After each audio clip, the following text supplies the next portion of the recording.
ना खाऊंगा और ना खाने दूंगा कहने वाले पीएम मोदी अब हवालात की हवा जरूर खा सकते हैं। एक रिपोर्ट में खुलासा हुआ और वो रिपोर्ट एक बड़े घोटाले की तरफ इशारा कर रहा है। और इशारा क्या कर रहा है, साफ साफ रिपोर्ट आपको बताते हैं कि 10,000 करोड़ का घोटाला प्रधानमंत्री मोदी के कार्यकाल में हुआ और मोदी के योजना में हुआ, जिसके चलते प्रधानमंत्री मोदी की मुश्किलें बढ़ सकती है। सीएजी की एक रिपोर्ट आई है। देखिए, सीएजी जो है वो कोई अल्लू जल्लू संस्था नहीं है, सरकार की ही एक संस्था, इंडिपेंडेंट बॉडी है जो तमाम सरकार के बारे में, उनकी योजनाओं के बारे में रिपोर्ट तैयार करती है। वो रिपोर्ट मोदी सरकार को हिलाने का काम करे। याद कीजिए आप, जब यूपीए की सरकार थी कितने घोटाले निकलकर सामने आए थे। यूपीए की सरकार में आपने देखा 2G घोटाले में किस तरीके से कांग्रेस के नेता मंत्री सब घसीटे गए और आज तक सीबीआई और ईडी उनको तलाश करती है, पूछताछ में जाना पड़ता है। उसके बाद कॉमनवेल्थ का घोटाला आपने देखा, कांग्रेस लीडर को किस तरीके से कॉमनवेल्थ घोटाले में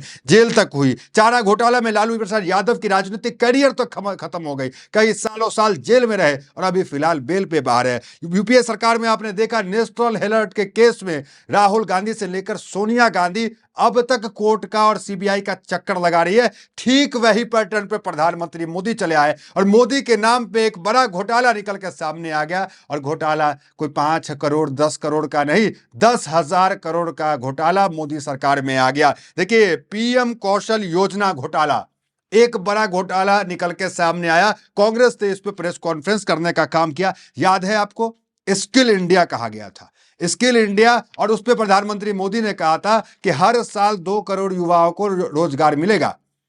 तो ये जो 2 करोड़ युवाओं को रोजगार दे रहे थे जिस स्किल इंडिया से, उसमें ही घोटाला हो गया। और घोटाला ऐसा वैसा नहीं, देखिए आपको हम डेटा बताते हैं कि इसमें 95 लाख लाभार्थी थे, जिसमें से 90 लाख लाभार्थी फर्जी थे।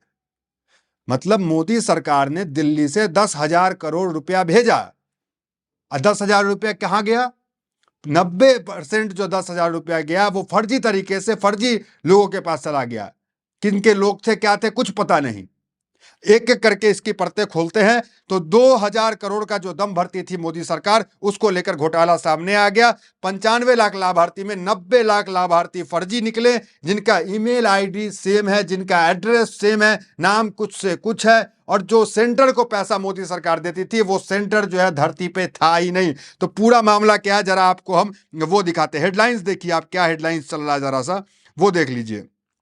प्रधानमंत्री कौशल विकास योजना में बड़ा घोटाला, कैग की रिपोर्ट ने खोले राज।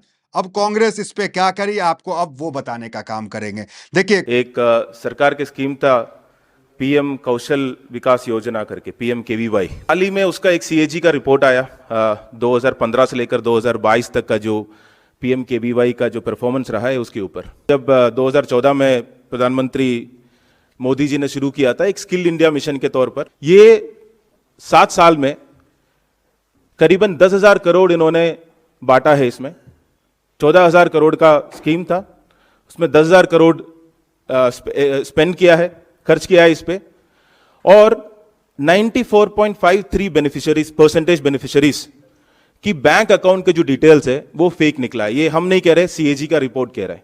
94.53%। दूसरा, एक 60-61 लाख ट्रेनर जिनको पैसा जाता है, उनकी डेटा जो है पूरा नल है, या कहीं नाम नहीं है, या मोबाइल नंबर नहीं है, ना डिटेल है, ना कुछ है। 61 लाख ईमेल जिनका ट्रेनिंग हुआ है, तो उनका डिटेल्स जब लेते हैं तो ईमेल नंबर और मोबाइल नंबर वगैरह लेते हैं, तो यह पाया गया कि करीबन 1 लाख या 1.5 लाख ईमेल लिया है और 1 करोड़ लोगों को उसी के नाम पे उसी को डुप्लीकेट कर करके सबको ट्रेनिंग का उसमें बांटा है।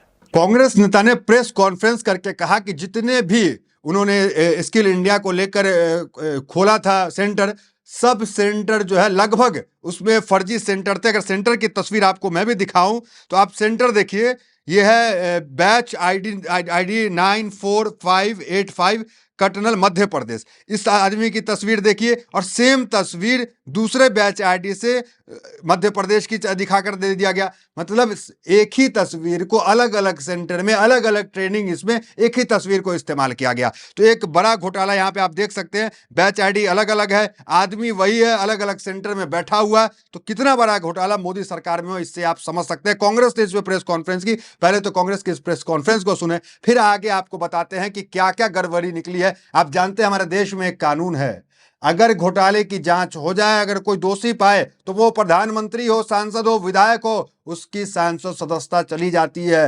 आरोप लग, आपने देखा चारा घोटाला में क्या हुआ, 2G घोटाला में क्या हुआ। तो क्या प्रधानमंत्री मोदी के साथ भी ऐसा ही कुछ होने वाला है? क्योंकि जब मामला सुप्रीम कोर्ट के अंदर दोषी करार दिए जाएंगे और सजा हो जाएगी, तो आसानी से जो आप कह सकते हैं कि संसद सदस्यता समाप्त तो होती है इन मामलों में। सुनिए कांग्रेस पहले क्या कह रही है। देखिए गड़बड़ी क्या था वो आपको बताते हैं। ये रिपोर्ट देखिए आप, किसी में बैंक खाता 000 या 111 या बैंक का नंबर जो है वो एक ही नाम का नंबर है, उस पर कितने पैसे जो है भेज दिए गए।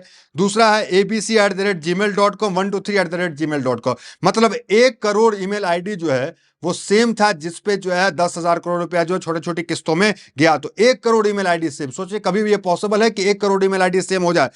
तीसरा देखिए, ट्रेनिंग की जांच करने वाले की जानकारी 57% मामले में नहीं थी।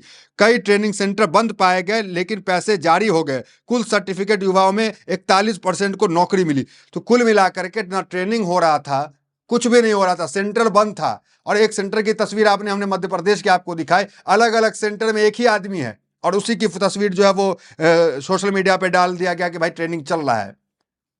मतलब लाभ आप ये समझिए कि प्रधानमंत्री स्किल इंडिया में 95 लाख लाभार्थी में 90 लाख लाभार्थी जो थे फेक थे। मतलब मात्र 5 लाख को फायदा पहुंचा है इससे। और क्या कहा जा रहा था, हर करोड़ 2 करोड़ युवाओं को जो है रोजगार मिलने का काम होगा। इसी स्किल इंडिया के बदौलत प्रधानमंत्री मोदी तमाम चुनावी भाषणों में इस तरह की बात बोलते थे। अब आते हैं एक और मुद्दे पे जो आज माफ कीजिए कल लोकसभा के अंदर ये मामला उठा है। और मामला क्या उठा है, देखिए हर पार्टी का, चाहे बीजेपी हो कांग्रेस हो, सबका अपना अपना बैंक अकाउंट होता है। उस बैंक अकाउंट में बीजेपी का पैसा कैसे धीरे धीरे बढ़ता चला गया, जरा वो आपको बताएंगे। फिर उसके बाद लोकसभा के अंदर क्या कुछ कह रहे हैं अजय माकन, वो सुनवाते हैं आपको। सबसे पहले देखिए 2014 में कांग्रेस के पास 38 करोड़ थे तो बीजेपी के पास 88 करोड़ थे। माफ कीजिएगा 2004 में। 2009 में कांग्रेस के पास 221 करोड़ थे, बीजेपी के पास 150 करोड़ थे। मतलब कांग्रेस को 9 में ज्यादा था क्योंकि सत्ता थी कांग्रेस की। 2014 में कांग्रेस के पास 390 करोड़ थे तो बीजेपी के पास 295 करोड़ थे। 2019 में जब मोदी पहली बार सत्ता में आया 2014 में, तब भी उनके पास कांग्रेस से कम पैसा था बैंक खाते में। कितना पैसा था? 295 करोड़, मतलब बीजेपी के पार्टी के अकाउंट में। 2019 में वो पैसा जो है बीजेपी का बढ़ के कितना हो गया? 3,562 करोड़ और कांग्रेस के कितने? महज 315 करोड़।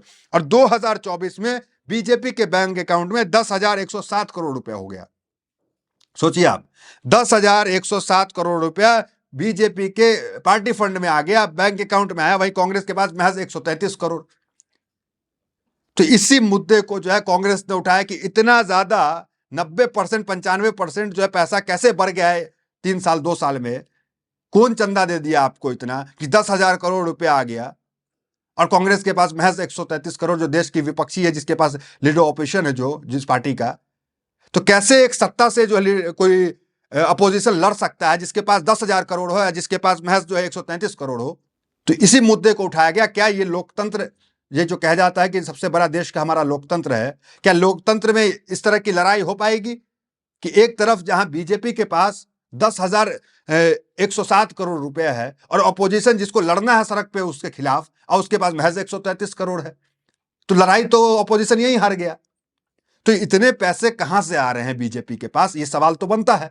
अब देखिए इस पूरे मामले पे अजय माकन क्या कह रहे हैं, जरा वो भी सुन लीजिए आप। 2024 आता है और चौंकाने वाली फिगर, सभापति महोदय 3,562 करोड़ से बढ़कर के भाजपा के खातों में कितने पैसे भाजपा के अकाउंट में है?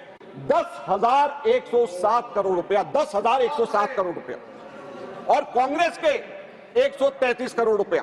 75 गुना भाजपा के पास में कांग्रेस से ज्यादा पैसे बैंक अकाउंट के अंदर है। तो किस तरीके से लेवल प्लेइंग फील्ड है, किस तरीके से विपक्ष जो है सत्ताधारी पार्टी का मुकाबला करेगी? और रेशियो क्या है? 99:1 का रेशियो। इस रिपोर्ट को देखकर यह लगता है कि जिस तरीके का हाल, क्योंकि देखिए सरकार किसी की रहती है तो कोई जांच एजेंसियां की हिम्मत नहीं होती है कि वहां तक पहुंच सके, चाहे वो प्रधानमंत्री हो या मुख्यमंत्री तक।